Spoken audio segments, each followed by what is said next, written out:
అనంతపురం జిల్లా రైతులకు సాగునీరు అందించి తమపై పెట్టుకున్న నమ్మకాన్ని నిలబెట్టుకున్నామన్నారు మంత్రి పయ్యావుల. వాగులపాడు లిఫ్ట్ ఇరిగేషన్ను పరిశీలించిన ఆయన వీడియోని సీఎం చంద్రబాబుకు పంపించారు. కూటమి ప్రభుత్వం వచ్చిన తర్వాత అంద్రినీవా పనులు చకచకా నడిచాయన్నారు పయ్యావుల. నిత్యం 8 నుంచి 10 పంపులతో నీరు ఎత్తిపోస్తున్నామన్నారు. ఒక్క ఏడాదిలోనే 6 మోటార్ల నుంచి 12 మోటార్ల నీరు వాడుకునేలా కాలువల సామర్థ్యం పెరిగిందన్నారు. కూటమి ప్రభుత్వం వచ్చిన సంవత్సరంలోనే కాలువల వెడల్పుతో రైతుల కళ్లల్లో ఆనందం చూస్తున్నామన్నారు. జగన్మోహన్ రెడ్డి గారు 2019లో ఉరవకొండలో జలదీక్షకు వచ్చాడు.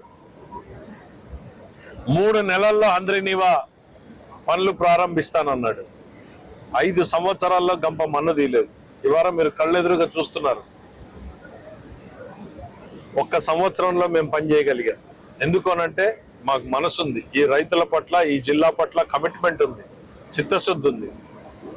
వాళ్ళు కేవలం మాటలు చెప్తే మాకు అప్పుల సంసారాన్ని వారసత్వంగా ఇచ్చినా సరే మేము ఎంతో శ్రమ కోర్చి ఈరోజు అంద్రినీవాని పూర్తి చేశాం.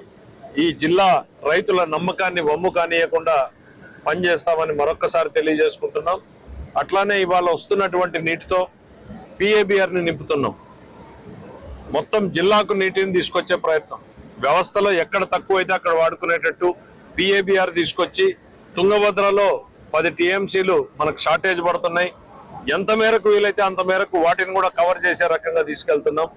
PABRని కూడా స్ట్రెంగ్తెన్ చేస్తాం. ఆ తర్వాత కింద MPRని స్ట్రెంగ్తెన్ చేస్తాం. జిల్లాలో ఉన్నటువంటి ప్రతి రిజర్వాయరు, అవకాశం ఉన్న ప్రతి చెరువుకు నీళ్లు అందించే రకంగా అంద్రినీవాని రూపొందిస్తామనేటువంటి తెలియజేస్తున్నాం.